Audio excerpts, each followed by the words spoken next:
Welcome to iDream media. So obesity, ఊబకాయం చాలా మందిని వేధిస్తున్న సమస్య. దీనివల్ల అనేక రకాల అనారోగ్య సమస్యలు వస్తున్నాయని చెప్తున్నారు. అసలు ఏంటి ఒబెసిటీ, ఎందుకు ఇంతగా ఈ సమస్య వేధిస్తుంది, విఆర్కే డైట్తో దీనికి పరిష్కారం ఉంటుందా? వివరాలు తెలుసుకుందాం. ఈరోజు మనతో పాటు ఉన్నారు ప్రముఖ డైట్ గురు వీరమాచినేని రామకృష్ణ గారు. సార్ నమస్తే.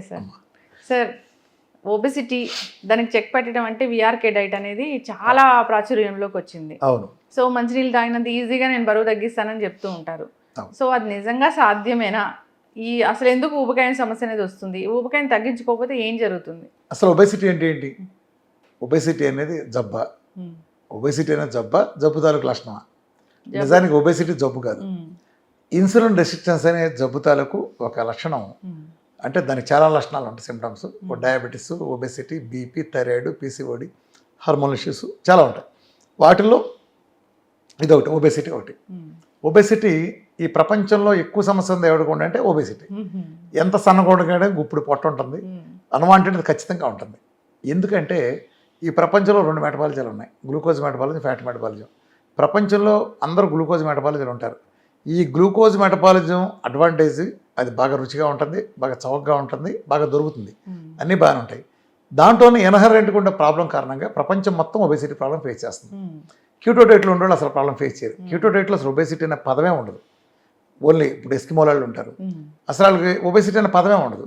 లేదా హార్డ్గా ఉండి కొండలెక్కి దిగేవాళ్ళు ఇలాంటి వాళ్ళు కూడా ఉండదు.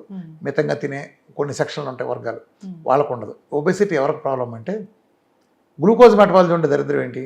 ఇప్పుడు నువ్వు కార్బోహైడ్రేట్స్ తింటాం, అన్ని రకాల కార్బోహైడ్రేట్స్ తినగానే శరీరం గ్లూకోజ్ అది గ్లూకోజ్ అవుతుంది కదా. గ్లూకోజ్గా మారిన తర్వాత అది ఎక్కడికి వెళ్ళాలి? మన పెట్రోల్ ట్యాంక్ వెళ్ళాలి. ఒక కారులో పెట్రోల్ ట్యాంక్ ఎనర్జీ వెళ్ళినట్టు మన శరీరంలో ఉండే పెట్రోల్ ట్యాంక్ పేరు సెల్ దగ్గరికి గ్లూకోజ్ వెళ్తుంది. నిజానికి గ్లూకోజ్ లోపలికి వెళ్ళాలి, వెళ్ళదు. ఎందుకు వెళ్ళదంటే సెల్ అనేది ఫ్యాట్తో తయారు చేసి ఉంటుంది. సెల్లు ఫ్యాట్తో అంటే ఫాస్ఫోలిపిడ్స్, లిపిడ్తో దాన్ని తయారు చేస్తారు. గ్లూకోజ్ అంటే వాటర్. సో నువ్వు సెల్ దగ్గరికి వెళ్తే నువ్వు ఆయిల్ మీద వాటర్, ఫాస్ఫోలిపిడ్ అంటే ఆయిల్ అనుకో రకంగా, నువ్వు ఒక ఆయిల్ మీద వాటర్ వేస్తే అది కిందకి సబ్మర్జ్ అవుతుందా లేకపోతే పైన తేలుతుందా? తేలుతుంది. ఆయిల్ మీద వేసినా లామినేటెడ్ పేపర్ మీద వాటర్ వేసినా ఏమవుతుంది? తేలుతుంది కదా. ఆయిల్ మీద వేసి ఇది వాటర్ కాబట్టి సెల్లోకి ఎంటర్ కాలేదు. సో అది ఎంటర్ కావడం కోసం ప్రకృతి చేసిన ఏర్పాటు ఏంటంటే ఒక డోర్. ఇప్పుడు నీ గదిలోకి రావడానికి డోర్ ఎలా ఉందో ఆ డోర్ ఒకటి ఉంటుంది, అంతే కదా. గ్లూకోజ్ వెళ్ళటం కోసం, ఆ వాటర్ అయిన గ్లూకోజ్ వెళ్ళటం కోసం ప్రత్యేకంగా డోర్ ఉంటుంది. ఆ డోర్ పేరు రిసెప్టర్. ఆ డోర్కు తాళం పెట్టి ఉంటుంది. నువ్వు గ్లూకోజ్ అడిగినంత మాత్రం వెళ్ళదు. ఆ తాళం ఎక్కడ ఉంటుంది? వేరే గదిలో, ప్యాంక్రాస్ అనే గదిలో బీటాసస్ అనే టేబుల్ మీద ఆ తాళం తయారవుతుంది. ఎంత సైజు తాళం తయారవుతుంది? ఇక్కడ నువ్వు 2 ఇడ్లీ తింటే 2 ఇడ్లీ సరిపడా గ్లూకోజ్ నీ సెల్ బయట వెయిట్ చేస్తుంది కదా లోపలికి వెళ్ళడానికి, దానికి తగినంత తాళం తయారవుతుంది అక్కడ. నువ్వు 10 ఇడ్లీ తింటే నువ్వు 10 ఇడ్లీ గ్లూకోజ్ సరిపడా ఇన్సులిన్ అనే తాళం అక్కడ తయారవుతుంది. సో ప్యాంక్రాస్లో, బీటాసస్లో తయారైన ఆ తాళాన్ని తీసుకొచ్చి నువ్వు ఇక్కడ తీసుకొస్తే, ఈ తాళం తరపు తీస్తే అప్పుడు గదిలోకి, అంటే మన సెల్ అనే పెట్రోల్ ట్యాంక్లోకి వచ్చి అది ఇన్సులిన్ అది 2 డిస్పోజ్ అయ్యి నువ్వు ఇక్కడ తీసుకున్నది గ్లూకోజ్ ఏటీపీ అనే శక్తిగా మారి అది మనకి శరీరం నడవడానికి ఉపయోగపడుతుంది. ఇది గ్లూకోజ్ మెటబాలిజం. ఇది ఒబెసిటీ అంటే ఏంటంటే ఇవాళ మిగతా కాకుండా ఓన్లీ ఒబెసిటీకి పరిమితం అవుదాం. ఒబెసిటీ అంటే ఏంటంటే ఇప్పుడు సెల్, కారు పెట్రోల్ ట్యాంక్ అన్నాను కదా, సెల్ అనేది పెట్రోల్ ట్యాంక్ ఒక కెపాసిటీ ఉంటుంది, 20 లీటర్లు 10 లీటర్లు. అట్లానే మన శరీరానికి కూడా ఒక కెపాసిటీ ఉంటుంది. పెట్రోల్ ట్యాంక్, సెల్ అనే దానికి దీనికి ఒక కెపాసిటీ ఉంటుంది. ఉదాహరణకి నీ కెపాసిటీ అంటే 6 ఇడ్లీ తింటే నీ సెల్ నిండిపోయింది అనుకో, అది నీ కెపాసిటీ. నాకు అది 10 ఉంటుంది, నీకంటే పెద్ద ఫ్రేమ్ కదా. మన కెమెరామెన్కి 4 ఉండొచ్చు, ఉదాహరణ చెప్తాను. అంటే ఒక్కొక్కరికి ఒక్కొక్క పెట్రోల్ ట్యాంక్ కెపాసిటీ ఉంటుంది. ఈ పెట్రోల్ ట్యాంక్ కెపాసిటీ లోపు తింటే ఓకే. మన పరిస్థితి ఏంటంటే ఈ కార్బోహైడ్రేట్లు రుచిగా ఉంటాయి కాబట్టి, కార్బోహైడ్రేట్స్ చాలా రుచిగా ఉంటాయి కాబట్టి మనం ఆ సెల్ నిండిన తర్వాత కూడా ఎక్కువ తింటాం. తినేది పొట్టలోకి వెళ్తుంది, రక్తంలో ద్వారా కలిసి పొట్టలో ఉంటుంది కదా, పొట్టలో తర్వాత సెల్లోకి వెళ్తుంది, రక్తంలోంచి తర్వాత సెల్లోకి వెళ్తుంది కదా. సో నీకు పొట్ట పెద్దది కాబట్టి ఇంత పెద్దదైనా వస్తుంది కాబట్టి నువ్వు ఎంతదైనా పడుతుంది. కానీ నువ్వు ఎంతదైనా పెట్రోల్ ట్యాంక్ కెపాసిటీ ఉంటుంది కదా. నువ్వు ట్యాంక్ కెపాసిటీ 20 లీటర్లు పెట్రోల్ అయినప్పుడు నువ్వు 40 లీటర్లు కొట్టించలేవు. నువ్వు కక్కుర్తిపడి ఒక బిర్యానీ ఆర్డర్ వెళ్ళావు, ఒక కక్కుర్తిపడి బిర్యానీ సగానికి నీ కడుపు నిండిపోయినప్పటికీ మిగతా సగాన్ని కడుపు నిండినా నువ్వు 600 పెట్టి కొన్నావు అని ఒకటి, చాలా రుచిగా ఉందని ఒకటి బలవంతాన్ని ఎక్కిస్తావు. సో నీ సెల్ కెపాసిటీ ఎంత? అది ఇడ్లీతో మొదలు పెడదాం. ఇప్పుడు నువ్వే ఉన్నావమ్మా, నీ సెల్ కెపాసిటీ 6 ఇడ్లీ అనుకో. నువ్వు 6 ఇడ్లీ తింటే 6 ఇడ్లీ సరిపడా గ్లూకోజ్ వస్తుంది, 6 ఇడ్లీ సరిపడా ఇన్సులిన్ వచ్చి లోపల పంపుతుంది. ఇప్పుడు నువ్వు కక్కుర్తితో 10 ఇడ్లీ తిన్నావు, అప్పుడు సెల్ తెరుచుకుంటుంది, 10 ఇడ్లీ సరిపడా ఇన్సులిన్ తయారవుతుంది. నీ సెల్ తలుపు తీస్తారు తాళం తీసి, కానీ సెల్లో ఖాళీ ఎంత ఉంది? అంత 6 ఉంది 6 ఇడ్లీ సరిపడా ఉంది. అప్పుడు నీ బయట ఎంత మిగిలిపోతుంది? 4 ఇడ్లీ సరిపడా గ్లూకోజ్, 4 ఇడ్లీ సరిపడా ఇన్సులిన్ మిగిలిపోతుంది. సో శరీరంలో ఉండే రూల్ ఏంటంటే నీ శరీరంలో లీటర్ రక్తానికి 1 గ్రాము మించి షుగర్ ఉండకూడదు. మన శరీరంలో ప్రతి లీటర్ రక్తానికి 1 గ్రాము మించి షుగర్ ఉండకూడదు. సో నీ ఒంట్లో 5 లీటర్ల రక్తం ఉందనుకో ఉదాహరణకి. సో 5 లీటర్లు అంటే 5 గ్రాముల షుగర్ మించి ఉండకూడదు. కానీ మనం 100 గ్రాముల షుగర్ ఎక్సెస్ ఉందనుకో రక్తంలో, అలా ఉండటానికి వీల్లేదు. వీలైనప్పుడు డిస్పోజ్ చేయాలి. ఎవరు డిస్పోజ్ చేయాలి? గ్లూకోజ్ని డిస్పోజ్ చేసే బాధ్యత ఇన్సులిన్ది. సో కాకతాళీయంగా ఏంటంటే ఇన్సులిన్ గ్లూకోజ్ని సెల్లో పంపించడం, అంటే గ్లూకోజ్ని సెల్లో పంపించే విధి మాత్రం కాకుండా దానికి ఇంకొక పని కూడా ఉంది. It's a fat storing hormone. It's a mother of fat. అంటే మన శరీరంలో మనం తినే అయ్యే ప్రతి కొవ్వుని తయారు చేసేది ఇన్సులిన్. ఇన్సులిన్తో కొవ్వు తయారవుతుంది. సో ఎక్సెస్ ఇన్సులిన్ నీ రక్తంలో గ్లూకోజ్ ఉంది కదా, ఇప్పుడు ఆ రక్తంలో దాని పక్కనే ఇన్సులిన్ కూడా రెడీగా ఉంటుంది. 200 యూనిట్లు గ్లూకోజ్ ఎక్సెస్ ఉందంటే నీ రక్తంలో సెల్ పరిధి దాటి దాంతోపాటు ఇన్సులిన్ కూడా ఉంది కదా. ఈ ఇన్సులిన్ ఏం చేస్తుందంటే నీ లివర్ని ఆదేశించి దీన్ని ట్రైగ్లిజరైడ్స్ అనే ఫ్యాట్ కింద మార్చమంటుంది. ట్రైగ్లిజరైడ్స్ అనే ఫ్యాట్ కింద మార్చమంటుంది. సో ఎందుకు మార్చమంటుంది? నువ్వు ఎక్సెస్ గ్లూకోజ్ తిన్నావు, ఎక్సెస్ గ్లూకోజ్ని గ్లూకోజ్ పరిణతి దాయచ్చుగా, ఎందుకు ఫ్యాట్గా మార్చమంటున్నావు? అర్థమైంది? ఎందుకు ఫ్యాట్గా మార్చమంటే ఫ్యాట్కు మైలేజ్ ఎక్కువ. ఇప్పుడు నీ చేతిలో బ్లాక్ మనీ దాచుకున్నా ఒక బీరువా ఉంది, ఒక బ్లాక్ మనీ దాయాలి, బోల్డ్ డబ్బు ఉంది, నువ్వు అందులో 100 కాగితం దాస్తావా 500 కాగితం దాస్తావా? 100 ఎందుకు దాయు? తక్కువ వాల్యూ కాబట్టి. 100 కాగితం 500 కాగితం పట్టడానికి ఒకే ప్లేస్ ఉంటుంది, కానీ 500 కాగితం వాల్యూ ఎక్కువ. సో రేపు నువ్వు తిరిగి విత్డ్రా చేస్తున్నప్పుడు 500 కాగితం వచ్చే వాల్యూ వేరు. అర్థమైందా? అలానే ఫ్యాట్కి వచ్చే క్యాలరీలు 9 ఉంటాయి, గ్లూకోజ్కి వచ్చేటప్పుడు 3.5 ఉంటుంది. కాబట్టి దాచేటప్పుడు మనం స్టోర్ చేసి జిప్ చేసి ఫైల్ దాస్తాం కదా కంప్యూటర్లో ఫైల్ కంప్రెస్ ఫార్మాట్లో, అలా ఇది గ్లూకోజ్ని కంప్రెస్ ఫార్మాట్గా చేసి, అంటే అటన్నింటి మనం జిప్ చేసినట్టు చేసి ఒక ట్రైగ్లిస్ అనే దానిగా పడేస్తుంది. ఎక్కడ దాస్తుంది? శరీరానికి కారుకి ఎలా ఒక పెట్రోల్ ట్యాంక్ ఉంటుందో డిక్కీ కూడా అలా ఉంటుంది కదా, అలానే మన శరీరానికి పెట్రోల్ ట్యాంక్ ఎలా ఉంటుందో ఫ్యాట్ దాయటానికి డిక్కీ కూడా ఉంటుంది. దాన్ని ఎడిపోస్ టిష్యూ అంటాం, ఫ్యాట్ టిష్యూ. ఆ ఫ్యాట్ టిష్యూలోకి అందులో లివర్ తీసుకెళ్ళి పడేస్తుంది. అర్థమైందా? ఇక్కడే ఇందాక నేను పెట్రోల్ ట్యాంక్ కెపాసిటీలు తేడా ఉంటాయని చెప్పాను. నీకో పెట్రోల్ ట్యాంక్ కెపాసిటీ 6 ఇడ్లీ ఉంటే నాకు 10 ఉంటే, మన కెమెరామెన్ 4 ఉంటే, ఇట్లా డిఫరెంట్గా ఉంటాయి కదా. అలానే నీ ఫ్యాట్ సంచికి కూడా కెపాసిటీ ఉంటుంది. ఫ్యాట్ దాసే సంచి డిక్కీ ఉంది కదా, డిక్కీలు కూడా కారులో కెపాసిటీలు ఉంటాయి కదా, తేడాలు దీనికి కూడా ఉంటుంది. ఉదాహరణకి నీకు 10 కిలోలు సరిపడా ట్యాంక్ ఉందనుకో, 10 ఫ్యాట్ దాసే స్టోరేజ్ పాయింట్ ఉంది. నాకు 50 ఉంది, ఓకే, నాకు 50 ఉంది, మన కెమెరామ్యాన్కి 20 ఉంది అనుకో, ఉదాహరణ చెప్తాను. సో మన ముగ్గురు ఒకే చోట కూర్చుని రోజు ఎక్సెస్ తింటున్నాం గ్లూకోజ్. నువ్వు ఎక్సెస్ తిన్న గ్లూకోజ్ కాస్త అది ఫ్యాట్ కింద మారుతుంది, ముగ్గురికి ఒకే రోజు మారుతుంది. ఇలా ముగ్గురు తింటున్న ప్రాసెస్లో ఒక 4 ఏళ్ళు గడిచినాయి ఇలా. సో ముగ్గురం 10 కిలోలు బరువు పెరిగాం. రోజు మన ఎక్సెస్ గ్లూకోజ్ తింటున్నాం, ఆ గ్లూకోజ్ ముగ్గురికి సమానంగా ఫ్యాట్ కింద మారుతుంది. అంటే లివర్ని ఆదేశించి మన ఇన్సులిన్ ఫ్యాట్ కింద కన్వర్ట్ చేసి అందులో పడేస్తారు. సో ఇప్పుడు 10 కిలోలు ముగ్గురు నిండాం. నీ కెపాసిటీ ఎంత? నీది కెపాసిటీ 10 కిలోలు, ఫ్యాట్ స్టోరేజ్ కెపాసిటీ 10 కిలోలు. రోజులాగానే ముగ్గురం 10 కిలోలు నిండిపోయినప్పుడు మనం ముగ్గురం తిన్నాం. సో నీకు అర్థం కావడానికి 10 గ్రాములు సరిపడా ఫ్యాట్ వచ్చింది, గ్లూకోజ్ నిల్వ ఉంది. అప్పుడు నువ్వు పక్కన ఉంటే దాని పక్కన ఇన్సులిన్ ఉంటుంది కదా, అదేంది రోజు చెప్పినట్టే లివర్ దీన్ని తీసుకెళ్ళి కన్వర్ట్ చేసి పడాయని చెబుతుంది రోజులాగా. లివర్ అక్కడ కన్వర్ట్ చేయాలంటే నింపేసావుగా 10 కిలోలు, నింపేసావు ఆల్రెడీ. నింపేస్తే ఎక్కడ దాస్తుంది? దాయలేవు కదా. దాయలేనప్పుడు ఏం జరుగుతుంది? లివర్ ఏం చేయాలి? చేతులు ఎత్తేస్తుంది. చేతులు ఎత్తేసినప్పుడు నీ రక్తంలో గ్లూకోజ్ ఉంది కదా, ఎక్కడ ఉంది? అది నీ రక్తంలో ఉంది గ్లూకోజ్. అర్థమైంది? చేతులు ఎత్తేసినప్పుడు ఏం చేయలేదు, ఏం చేస్తుంది? ఇప్పుడు ఫ్యాట్ సంచి ఖాళీ ఉంటే దాస్తుంది. ఫ్యాట్ సంచి నింపేసావు ఆల్రెడీ, నీ కెపాసిటీ అయిపోయిందిగా, ఇక వెళ్ళి దాయటానికి లేదు కాబట్టి లివర్ ఏం చేయదు. ఇన్సులిన్ మాట లివర్ వినాలి, కానీ ఇనే సీన్ లేదు. సీన్ లేనప్పుడు ఏమవుతుంది? ఆటోమేటిక్గా లివర్ ఆపేస్తే ఎక్కడదక్కడే ఉంటుంది. అంటే సెల్ బయట గ్లూకోజ్, రక్తంలో ఉండే గ్లూకోజ్ అక్కడే ఉంటుంది. మామూలుగా అయితే కన్వర్ట్ వెళ్ళిపోవాలి. అదే టైప్ 2 డయాబెటీస్. సెల్ తినే పరిధి తిన్నదంతా అది పక్కన రక్తంలో ఉంటే అది ఉండకూడదు కాబట్టి దాని పక్కన ఉండే ఇన్సులిన్ అనే హార్మోన్ను లివర్ను ఆదేశించి మన శరీరంలో ఉండే ఎడిపోస్ టిష్యూలో ఫ్యాట్ కింద దాస్తే ఆ ఫ్యాట్ కెపాసిటీ అయిపోయినాక మన శరీరంలో మిగిలిపోతుంది, బ్లడ్లో మిగిలిపోతుంది. అది ఏమి చేయలేదు చేతులు తెచ్చినప్పుడు దాన్నే మనం టైప్ 2 డయాబెటీస్ అంటాం. నాకు 170 ఉంది 180 ఉంది అంటామే, అదే నీ రక్తంలో ఉండేది ఆ సెల్ నిండిపోయినప్పుడు జరుగుతుంది. ఇది టైప్ 2 డయాబెటీస్. టైప్ 2 డయాబెటీస్లో నీ రక్తంలో గ్లూకోజ్ హై అంటారు కదా, రక్తంలో quality high glucose, it is nothing but high insulin. పక్కన జోడుగురాలు కారుకు ముందు చక్రాలు వెనక చక్రాలు వచ్చినట్టు ఈ పక్కన ఇన్సులిన్ ఉంటుంది కదా. అది అంటే నువ్వు టైప్ 2 డయాబెటీస్ని హై గ్లూకోజ్ అన్నావంటే it is nothing but high insulin కూడా కదా. మరి హై ఇన్సులిన్ నాడికి లో చేయడానికి ఇన్సులిన్ తీసేసే మార్గం చూడాలి, కానీ ఇది తగ్గాలంటే ఇది కూడా తగ్గాలి ఇన్సులిన్.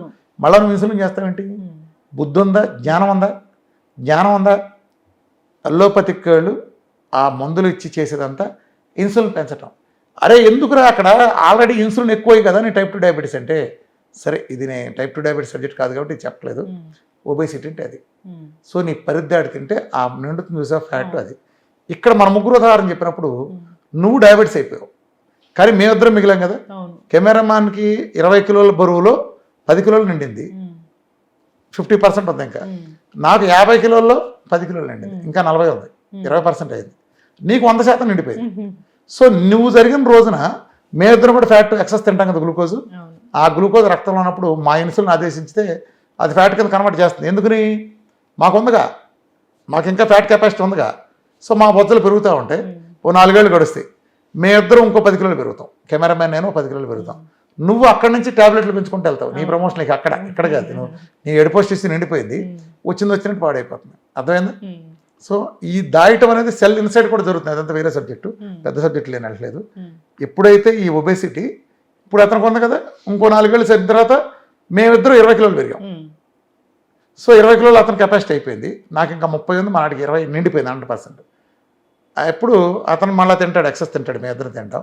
ఇప్పుడు అతనికి ఎక్సెస్ గ్లూకోజ్ రక్తంలో ఉంటుంది, దాని పక్కన నుండి ఇన్సులిన్ అతను లివర్ని ఆదేశించి తయారు చేయమంటుంది. అదే ఉంటుంది పోరా అంటుంది. ఎంత చేయడానికి అక్కడ లేదుగా, నింపేసాడు 20 కిలోలు. అర్థమైందా? నువ్వు పోయిన 4 ఏళ్ళకి డయాబెటీస్, 4 ఏళ్ళకి మన డయాబెటీస్ అయ్యేటప్పుడు నేనవలా నేను ఇంకా ఒబేసిటీలోనే ఉన్నా. ఎందుకు? నాకు ఇంకా 30 కిలోలు ఉంది. అర్థమైందా? ఒబేసిటీ ఉన్నాడికి ఎవడైతే లావుగా ఉంటాడో డయాబెటీస్ రావడం చాలా తక్కువ. డయాబెటీస్ ఒబేసిటీ అనేది డయాబెటీస్ ప్రాబ్లం ఎవరికి వస్తుందంటే ఎవడైతే బక్కగా ఉంటాడో వాళ్ళలో 90% మంది డయాబెటీస్ రిస్క్ ఉంటుంది, అన్ని రిస్కులు ఉంటాయి. సో లావు వాడికి డయాబెటీస్ రిస్క్ చాలా తక్కువ. 100 కిలోలు 150 కిలోలు ఉంటాడు, ఆడి షుగర్ చాలా తక్కువ ఉంటుంది. ఎందుకని? ఆడి ఫ్యాట్ అంతా వెళ్ళిపోతుంది కదా, ఆడికి ఫ్యాట్ రూపాన్ని కన్వర్ట్ అయిపోతుంది కదా. As long as you have full capacity, అంటే నీకు ఆ కెపాసిటీ అంతా ఫ్యాట్ సంచలనం ఉన్నప్పుడు నువ్వు ఫ్యాట్ లావు పెరుగుతూ వెళ్తావు తప్ప మారదు. సో ఇది పోవాలంటే ఒకే ఒక్క మార్గం వీఆర్కే డైట్. ప్రపంచం అంతా ఎక్కడ సంకరం అయిపోయిందంటే నువ్వు గ్లూకోజ్ ఇస్తావు, గ్లూకోజ్ మెటబాలిజం ఉండగా నీ ఫ్యాట్కి యాక్సెస్ ఉండదు. ఇప్పుడు తీయాలి, నువ్వు ఫుడ్ తగ్గించినా నీకు యాక్సెస్ ఉండదు. ఎందుకని? నువ్వు 10 ఇడ్లీ తినేదాన్ని రోజు ఫుడ్ తగ్గించి 2 ఇడ్లీ ఇచ్చినా 2 ఇడ్లీ పక్కన ఇన్సులిన్ ఉంటుందిగా. ఇప్పుడు ఒక్కొక్క పిల్ల ఉంది, ఒక్కొక్క అక్కడ ఉంది, గెడ్డివాన్ దగ్గర ఒక్కొక్క పిల్లల్ని పెట్టింది. నువ్వు వెళ్ళి పిల్లలు తెచ్చుకోవాలనుకున్నావు, కుక్క అక్కడ పాలు ఇస్తావు, వెళ్ళి తెచ్చుకుంటావా? కుక్క వెలుగు పిల్లని తెస్తావా? చంపేస్తుంది. సో నువ్వు కుక్కని పిల్లని ఎప్పుడు తేగలవు? కుక్క అక్కడ లేకపోతే తేగలవు. ఇప్పుడు ఆ కుక్క భోజనం చేయడానికి పక్కన 2 బజార్ రాత్రికి వెళ్ళింది, పిల్ల ఏం లేదు, నువ్వు వెళ్ళి తెచ్చుకోగలవు కదా. అలా చేస్తేనే కుక్క అక్కడ లేకుండా, తల్లి కుక్క లేకున్నప్పుడు మాత్రమే నువ్వు పిల్లని తేగలవు. అట్లనే దాన్ని అనాలజీని సేమ్ అనాలజీ శరీరానికి అన్వయించుకుంటే ఫ్యాట్కి తల్లి ఎవరు? ఇన్సులిన్. ఇన్సులిన్ ఉన్నంత వరకు నిన్న తినేస్తే సంపాదన బారేస్తుంది. నువ్వు దాన్ని చేయాలంటే ఆ తల్లి కుక్కను అక్కడ మాయం చేసినట్టు ఇక్కడ తల్లి ఇన్సులిన్ మాయం చేయాలి. ఇన్సులిన్ ఎందుకు వస్తుంది? నువ్వు గ్లూకోజ్ తింటేనే వస్తుంది.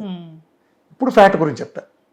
ఇందాక నేనేం చెప్పాను, ఫ్యాట్ సెల్ ఎడిపోస్ మన సెల్ అనేది అంటే ఆహారం తీసుకున్నప్పుడు ఉండే సెల్ ఉంటుంది, పెట్రోల్ ట్యాంకు ఆయిల్తో తయారైంటని చెప్పా. గ్లూకోజ్ వాటర్ కాబట్టి వాటర్ మీద పడింది కాబట్టి వాటర్ తీసుకోదు కాబట్టి దానికి తలుపులోంచి వెళ్ళాలి. ఆ తలుపుకు తాళం వేసింది కాబట్టి అది ప్యాంక్రాస్లో బీటా సెల్స్కి వెళ్ళి అక్కడ ఇన్సులిన్ తాళం తయారు చేసుకొచ్చింది. ఇప్పుడు కీటోన్స్కి వద్దాం. రెండో మెటబాలిజం ఫ్యాట్ ఉంది కదా, నేను ఎప్పుడైతే ఫ్యాట్ ఇచ్చానో ఇది తయారైంది ఏంటో సెల్ ఫ్యాట్తో, నేను ఇచ్చింది ఏంటి? ఫ్యాట్. ఇప్పుడు ఇది ఆయిల్, నేను ఆయిల్ మీద అదే ఆయిల్ వేసాను, ఏమవుతుంది? అబ్జర్వ్ అయిపోతుంది. అర్థమవుతుందా? ఎందుకు తీసుకుంటుంది కీటోన్స్? అప్పుడు కీటోన్ నేరుగా తీసేసుకుంది. ఎప్పుడైతే నేరుగా తీసేసుకుందో ఇంకా ఇన్సులిన్తో పని ఏంటి? గ్లూకోజ్ ఎందుకు అవసరం వచ్చింది? అది వాటర్ కాబట్టి, అది నేరుగా తీసుకోలేదు కాబట్టి, అందుకని నువ్వు అక్కడికి వెళ్ళి తాళం తీసి ఒక తలుపులోంచి రావాల్సి వచ్చింది. ఆయిల్ మీద వాటర్ అబ్జర్వ్ అవ్వదు కాబట్టి, ఆయిల్ మీద ఆయిల్ వేస్తే అబ్జర్వ్ అయిపోతుంది కదా. నువ్వు ఇచ్చింది కీటోన్స్, పాస్పోలిపిడ్స్ అదే ఉంది అక్కడ. సో అబ్జర్వ్ అయిపోయింది, ఇంక ఇన్సులిన్తో పని ఏంటి? సో నువ్వు ఫ్యాట్ పెట్టినప్పుడు ఇన్సులిన్తో పని లేదు. అర్థమైందా? ఎప్పుడైతే ఇన్సులిన్తో నేను ఆ డైట్లో ఏం చేస్తాను? గ్లూకోజ్ తీసేస్తా, కీటోన్స్ ఫ్యాట్ ఇస్తా, ఫ్యాట్ ఇచ్చినప్పుడు ఏం జరుగుతుంది? ఫ్యాట్ ఇస్తే ఇన్సులిన్ వస్తుందా? రాదు. ఇన్సులిన్ ఉన్నప్పుడు ఏముంది? కుక్కలు ఉన్నప్పుడు తల్లి కుక్కలు ఉన్నప్పుడు పిల్లలు తెచ్చుకోవచ్చు కదా. అంటే ఇంకా డీటెయిల్ కావాలంటే నేను దీని అంతా రామకృష్ణ, అంటే ఇది మన సమయ పరిమితంగా నేను ఎక్కువ చెప్పలేను. ఇది ఒబెసిటీ కాన్సెప్ట్. దీనికి సంబంధించి పూర్తి వీడియో వివరాలు చూడాలంటే విఆర్కే ఎక్స్క్లూజివ్ నా ఛానల్లో 3 గంటల వీడియో అరటి పండు వచ్చిన, నేను 3 గంటలు ఇక్కడ చెప్పలేను మళ్ళీ. సో అరటి పండు వచ్చినట్టు దీని చరిత్ర అంతా ఇది. అల్లోపతి వాళ్ళు మన చెల్లో పెట్టిన కాలీఫ్లవర్లో ప్రజలకు నిజమైన సైన్స్, డయాబెటీస్ మీద లక్షల రీసెర్చ్ పేపర్లు వేశారు. మొత్తం దొంగ సైన్స్, ప్రజలను మోసం చేసి మన ఎప్పటికీ డయాబెటిక్ పేషెంట్ ఉండి డయాబెటీస్ గురించి ఆ ఊపకాయల నుంచి చూసావా. అల్లోపతిక్లో షుగర్ తగ్గదు కానీ మందు కనిపెడతారు కదా, ప్రజలు కూడా జాగ్రత్తగా. బీపీ చచ్చే వరకు తగ్గదు కానీ దానికి మందు ఉంది. థైరాయిడ్ చచ్చే వరకు వేసుకోవాలంటారు కానీ దానికి మందు ఉంది. గ్యాస్ చచ్చే వరకు తగ్గదు కానీ ఒక మందు వేసుకోమంటారు. నువ్వు ఏదొచ్చినా చచ్చే వరకు వేసుకోమంటారు కదా. స్టాటిన్లు, కొలెస్ట్రాల్ అన్ని అన్నిటికీ తగ్గనాటికి అన్ని తెలిసినా కూడా జీవితాంతం వాడాలి మందులు ఇస్తున్నారు కదా. మరి ఒబెసిటీకి మందులు ఎందుకు ఇవ్వట్లేదు? మోసం చేయటం కుదరదు కాబట్టి, వాటిల్లో మోసం చేయడం కుదురుతుంది కాబట్టి. నీకు 300 షుగర్ ఉంటే నీకు ఇన్సులిన్ ట్యాబ్లెట్ ఇస్తే 390కి వస్తుంది. 210 ఎక్కడికి వెళ్ళింది? అది నిజంగా పోయి ఉంటే నువ్వు మసాలా ట్యాబ్లెట్ వేయవసరం ఎక్కడికి పోలా, రక్తంలో కనిపించకుండా మోసం చేశారు. నేను బీపీ అనేది తాత్కాలికంగా మిమ్మల్ని ఆ మోడల్ తగ్గించరు, చెవిలో పూలెట్టు మనం మోసం చేస్తారు. మెయింటెనెన్స్ కంట్రోల్ అని పచ్చాబద్ధం. ఒబేసిటీలో కుదరదు. ఇప్పుడు నీ తగ్గిందని మోసం చేయడానికి రిపోర్ట్, ఇప్పుడు నీకు షుగర్ అంటే 300ది రక్తంలో టెస్ట్ చేస్తారు కాబట్టి ఆర్గాన్లో టెస్ట్ చేయరు కాబట్టి నేను మోసం చేశారు. ఇక్కడ నీ జాకెట్ సైజ్ తగ్గాలి, నీ ప్యాంటు నడుము సైజ్ తగ్గాలి, బొగ్గలు తగ్గాలి, అవి కనిపిస్తాయిగా, వాళ్ళు చూపించలేరుగా, సిమ్టమ్ కనిపించదుగా. అందుకని దీంట్లో మోసం చేయలేరు కాబట్టి వాళ్ళకి ఒబేసిటీ ఏంటో నమస్కారం పెట్టి ఊరుకుంటారు. అట్లానే కొంతమంది మాయగాళ్ళు ఈ మధ్య ఒబేసిటీ తగ్గడానికి షుగర్ తగ్గడం మందులు ఇస్తున్నారు. నేను హెచ్చరిస్తాను అందరినీ, చచ్చూరుకుంటారు. వీళ్ళు గ్లూకోజన్ రాగానే యూరిన్లో పంపించడానికి కొన్ని దరిద్రగొట్టు మందులు ఇస్తున్నారు, కొత్తవి వచ్చినాయని. వీళ్ళు పెద్ద మోసగాళ్ళు, వీళ్ళు తీగా కౌరులు చెప్తా చేసే మోసగాళ్ళు. వాళ్ళకి తెలిసి ఏం జరుగుతుందో అలా కరిగిపోతారు. మజిల్ తినేస్తుంది. అసలు సిస్టమ్, ప్రకృతి పెట్టిన సిస్టమ్ వ్యతిరేకం. వీళ్ళు ప్రకృతి నుంచి మొత్తం సిస్టమ్ వ్యతిరేకమే. అలోపతిక్ మోడల్ ఎలా ఉంటుందంటే నీ లివరు కొలెస్ట్రాల్ తయారు చేస్తుంది, వీడు దౌర్భాగ్యం మందిచ్చి లివర్ కొలెస్ట్రాల్ చేయకుండా ఆపేస్తాడు. అలానే నీ గ్లూకోనియోజన్స్ ప్రాసెస్లో నువ్వు ఇప్పుడు మాట్లాడేటప్పుడు మన లివర్లో దాచుకున్న స్టోరేజ్ నుంచి గ్లూకోజ్ కన్వర్ట్ అవ్వాలి. ఈ దౌర్భాగ్యం డయాబెటీస్ మందులు ఇచ్చి దాన్ని అలా చేయకుండా ప్రకృతి ఏదైతే ఇలా బతకంటారని మనం ఆదేశించి మన మహిళలను సెట్ చేసిందో ఆ విధానాలను కట్ చేసేస్తారు. ప్రకృతి వ్యతిరేకంగా వెళ్తారు. అందుకే వాళ్ళు ఇన్ని రకాల దరిద్రాలు వస్తున్నాయి. ముఖ్యంగా ఎవరైనా సరే మీకు డాక్టర్లు మీకు ప్రజలను హెచ్చరిస్తున్నా, మీ శరీరం తగ్గుతుందని మీరు గనక మీకు ఆ ఇచ్చే దరిద్రపు కొట్టు మందులు మీరు వేసుకున్నారా, మీ జీవితం సర్వనాశనం పోతుంది. సంసారం చేయడం కూడా పనికిరారు, గుర్తుపెట్టుకోండి. మజిల్ తినేస్తుంది, అసలు నపుంసకత్వం వస్తుంది. ఎందుకు పనికిరారు? అతి తక్కువ కాలంలో మీకు ఆర్గాన్ దెబ్బతిని సచ్చూరుకుంటారు. మీరు గుర్తుపెట్టుకోండి, అది బయటకు కూడా రాలేరు. అది ఒక విషవలయం.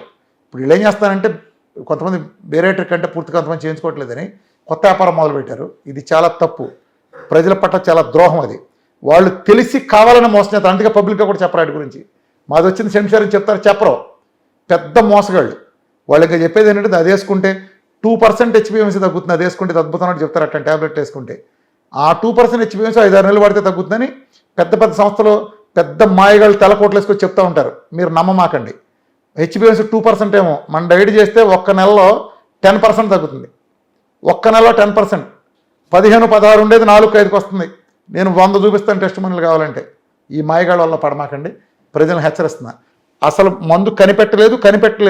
కనిపెట్టేది ఎలానంటే ప్రకృతి విరుద్ధంగా చేస్తారు. మజిల్ పోయి సర్వనాశనం అవుతారు. గుర్తుపెట్టుకోండి, సమస్త రోగాలకి కిడ్నీలు ఫెయిల్ అవుతాయి, లివర్లు ఫెయిల్ అవుతాయి, హార్ట్ ఫెయిల్యూర్ వస్తుంది. ఇది వాళ్ళకి తెలుసు, అయినా ఆ మోసగాళ్ళు ఇస్తూనే ఉంటారు. కేవలం అలాంటి అంటే చూడటానికి ట్యాబ్లెట్ వేసుకుని తగ్గితే బాగుంటుంది, వీఆర్కే డైట్ చేస్తే మళ్ళీ కొబ్బరి నూనె తాగి మాంసాలు తిని అలా ఉండే బదులు ట్యాబ్లెట్ వేసుకుని బిర్యానీ తినచ్చు అనుకుంటారు. సర్వనాశనం అయిపోతారు. మీకు పోయేది మజిల్, దాంట్లో సైన్సే లేదు. ఖచ్చితంగా సార్. సో ఫ్యాట్ తోనే కట్ చేస్తారు. ఇది విఆర్కే డైట్ స్పెషాలిటీ. సో అసలు ఎందుకో చెప్పాగా, ఫ్యాట్ ఇస్తేనే తగ్గుతుంది. ఫ్యాట్ ఇచ్చినప్పుడు లేనప్పుడు యాక్సెస్ ఉంటుంది. నువ్వు పొట్టలోంచి ఫ్యాట్ తీయాలనుకో, తల్లి ఉండదు కాబట్టి నేను ఫ్యాట్ తీయగలుగుతాను. అందుకే నా పొట్టలో కరుగుతుంది. విఆర్కే డైట్ చేస్తే 150 కిలోలు 200 కిలోలు 50-60 కిలోలు ఎడ తగ్గుతున్నారు. నేను ఫ్యాట్ ఇస్తున్నా కాబట్టి ఆ ఫ్యాట్ నేరుగా వెళ్తాను కాబట్టి అక్కడ ఇన్సులిన్ ఉండదు. ఇన్సులిన్ తల్లి కాపాడలేదు కాబట్టి నేను ఆహారం ఎలాగో డెఫిసిట్ ఇస్తా, ఆ డెఫిసిట్ నీ బొద్దలోకి తెచ్చుకుంటుంది. అక్కడ నీకు డైట్లు, కడుపు మార్చే డైట్లు, చిట్కాలు చెబుతూ ఉంటారు ఫ్యాట్ తగ్గడానికి. వీళ్ళందరూ ఆశ్రమాలు చెప్పి కొన్ని పౌడర్ ప్రొడక్ట్లు ఉంటాయి, సర్వనాశనం అయిపోతారు. అవన్నీ మీ బేసల్ మెటబాలిక్ రేట్ని కట్ చేసి అంటే మీరు తినే కెపాసిటీ మీ సెక్రటరీని సంకనాకించి తగ్గిస్తారు. సో ఈ ఆశ్రమాల్లో చేరితే తేనెలు తాగేస్తాం, నీళ్లు తాగేస్తాం అంటారే, బిఎంఆర్లు సంకనాకిపోతే గుర్తుపెట్టుకోండి. వీళ్ళంతా చేసేది మన ఏదో మార్చి పచ్చి కూరగాయలు పెట్టి ఏదో ఐదు తినిపించి అంటారు. పచ్చి మోసం, బేసల్ మెటబాల్ రేట్ కట్ అవుతుంది. ఈ మోసాల గురించి తెలవాలంటే వీఆర్కి ఎక్స్క్లూజివ్ సంపూర్ణ అవగాహన వీడియో ఉంది. ప్రతి ఒక్కళ్ళు ప్రజలు చూసి తీరాల్సిందే. ఎస్, ఖచ్చితంగా సార్. Thank you. చాలా చక్కటి ఇన్ఫర్మేషన్ అండి. సో వెయిట్ తగ్గాలనుకునే వాళ్ళు ఒకసారి కాంటాక్ట్ చేయాలని కోరుకుందాం. ధన్యవాదాలు.